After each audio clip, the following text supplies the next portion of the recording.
अस्सलाम वालेकुम स्टूडेंट्स। आज के लेक्चर में हम स्मार्ट सिलेबस के अकॉर्डिंग क्रोमोसोम और डीएनए के चैप्टर का लास्ट टॉपिक स्टडी करते हैं, that is types of mutagens. तो म्यूटेजेंस हम उन एजेंट्स को कहते हैं that are responsible to cause mutations.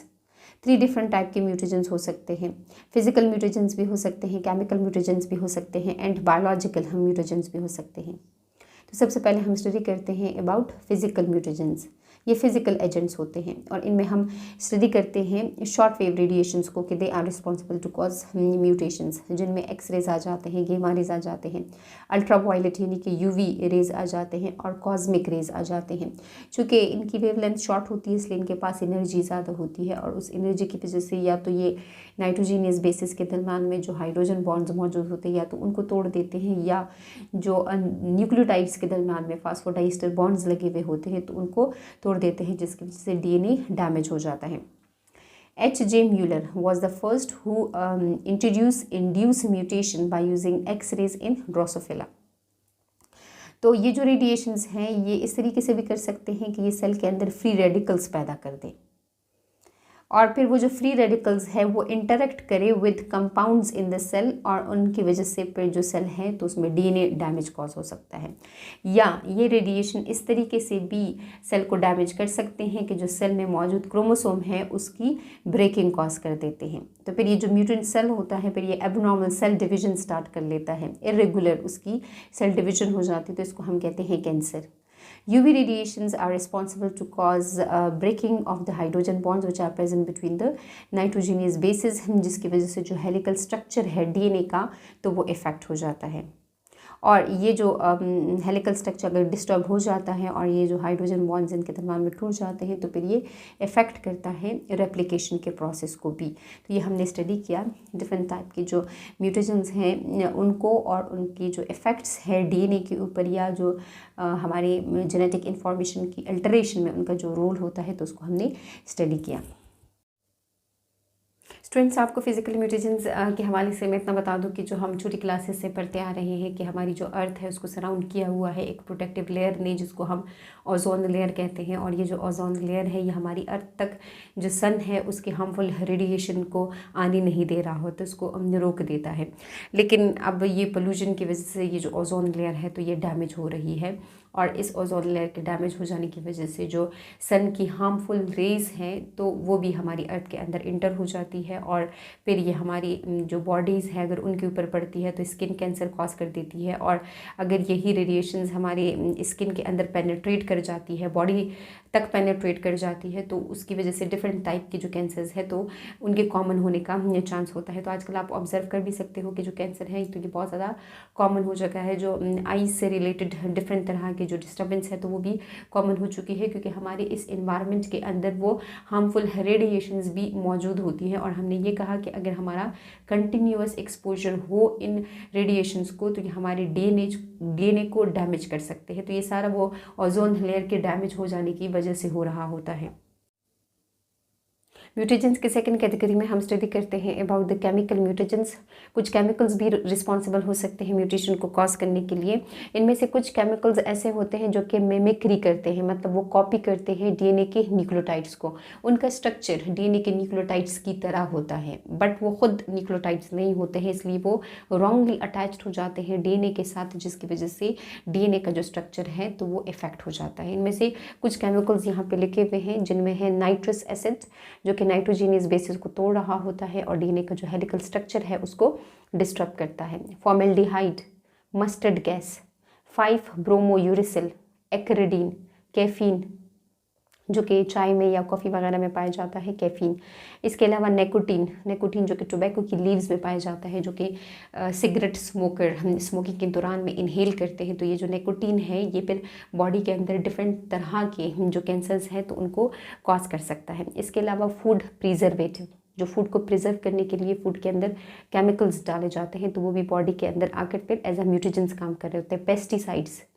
Pesticides जो स्प्रेस किए जाते हैं क्रॉप्स के ऊपर ताकि वो जो छोटे छोटे से पेस्ट्स होते हैं मतलब इंसेक्ट्स होते हैं तो उनको किल किया जा सके। लेकिन अगर यही स्प्रेज वाले केमिकल्स किसी तरीके से हमारी बॉडी तक आ जाए, मतलब या तो फूड के ज़रिए आ जाए या अगर वो पानी में डिज़ोल्व हो जाए फिर वो पानी हम यूज़ कर ले तो उसकी वजह से यही केमिकल्स हमारी बॉडी में आ जाते हैं और हमारी बॉडी में फिर ये डिस्टर्बेंस कॉज कर सकते हैं। इसके अलावा जो कीमोथेरेप्यूटिक ड्रग्स हैं जो कि कैंसर की ट्रीटमेंट वगैरह के लिए यूज़ की जाती हैं, डिफरेंट तरह के ड्रग्स, तो वो भी बॉडी के अंदर एज आ म्यूटेजेंस काम कर रहे होते हैं।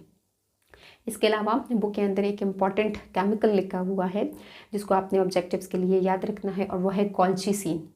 कॉल्चिसिन ये एक मेडिकेशन है जो कि गाउट की ट्रीटमेंट के दौरान दी जाती है।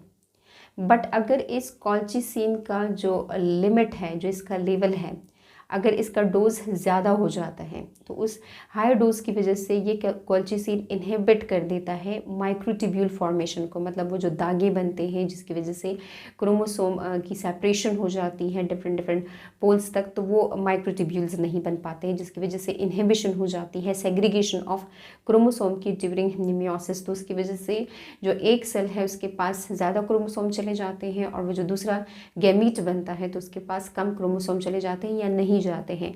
तो ये जो है अनइक्वल डिस्ट्रीब्यूशन हो जाती है क्रोमोसोम की, इसलिए क्योंकि वो माइक्रोट्यूब्यूल्स नहीं बन पाते हैं। That result into half of the gametes containing double the chromosome number than usual. और ये जो कॉल्चिसिन है ये माइक्रोट्यूब्यूल की इनहिबिशन की वजह से जो क्रोमोसोम की सेग्रीगेशन है उसको इनहिबिट करने की वजह से पॉलीप्लॉइडी कॉज कर देता है। तो ये जो है कॉल्चिसिन की हमने बात कर ली। इसके अलावा हमने यहाँ पे बात करनी है मस्टर्ड गैस की। मस्टर्ड गैस को as a chemical weapon use किया गया था during first world war.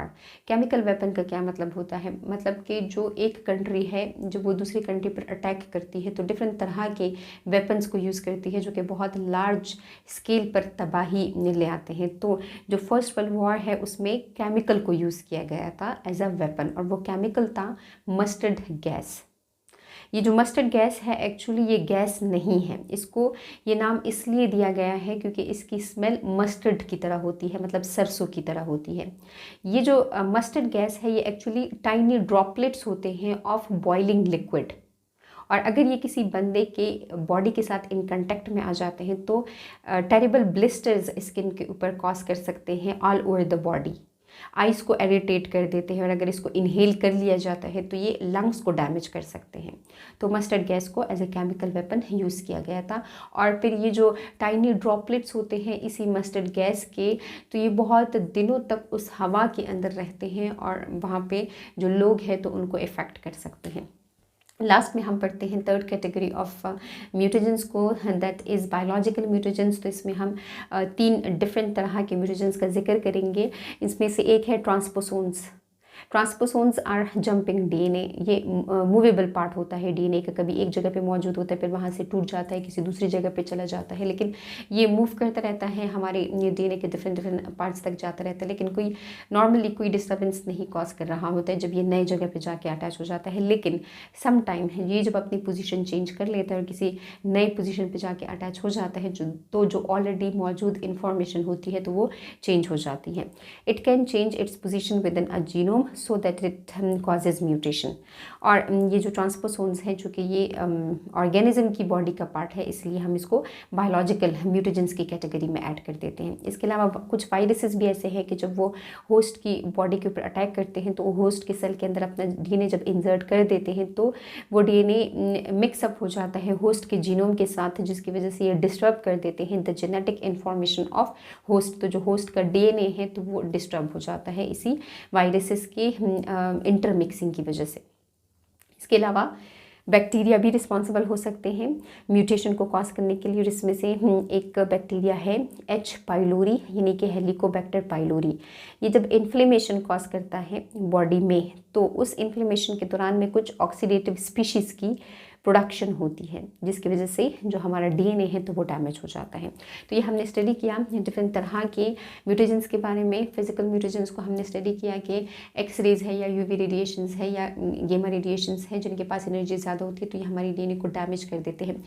Although कि जो एक्सरेज है वो तो डायग्नोस्टिक पर्पजेज़ के लिए भी यूज़ की जाती है, लेकिन जो डॉक्टर्स हैं वो इस एक्सरेज की जो लिमिटेशन है उसको कंट्रोल कर रहे होते हैं। मतलब ये नहीं कि आपको बार बार एक्सरेज करने को बोला जाता है, बल्कि ज़रूरत के अकॉर्डिंग जो डॉक्टर हैं तो वो आपको प्रिस्क्राइब करते हैं, क्योंकि जो एक्सरेज हैं तो अगर इनका भी लिमिट ज़्यादा हो जाता है बाकी रेस की तरह, तो ये भी हमारे जो डीएनए है तो उसको डैमेज कर सकते हैं। ऑल्दो कि हमारा जो डीएनए है उसमें सेल्फ रिपेयरिंग की एबिलिटी है, लेकिन ये सेल्फ रिपेयरिंग की एबिलिटी भी किसी लिमिट तक होती है।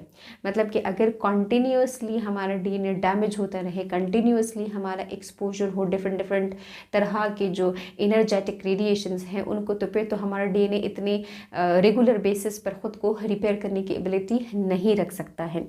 और इसके अलावा हमने कुछ केमिकल म्यूटेजेंस को स्टडी किया कि वो मिमिक्री करते हैं, वो कॉपी करते हैं, डीएनए के न्यूक्लियोटाइड्स की तरह एक्ट कर रहे होते हैं और किसी रॉन्ग जगह पे जाके अटैच हो जाते हैं, जिसकी वजह से जो डीएनए है तो वो इफेक्ट हो जाता है। और इसमें हमने कहा कि कॉल्चिसिन पॉलीपोलाइटी कॉज करता है। बायोलॉजिकल म्यूटेजेंस में हमने ट्रांसपोसोन्स, वायरसेस और बैक्टीरिया का जिक्र किया कि ये ऑर्गेनिज्म की बॉडी में जो उसका डीएनए होता है उसमें डिफरेंट तरह के अल्टरेशन को कॉज कर सकता है। तो आज के लेक्चर में हमने स्टडी किया डिफरेंट टाइप के म्यूटेजेंस के बारे में।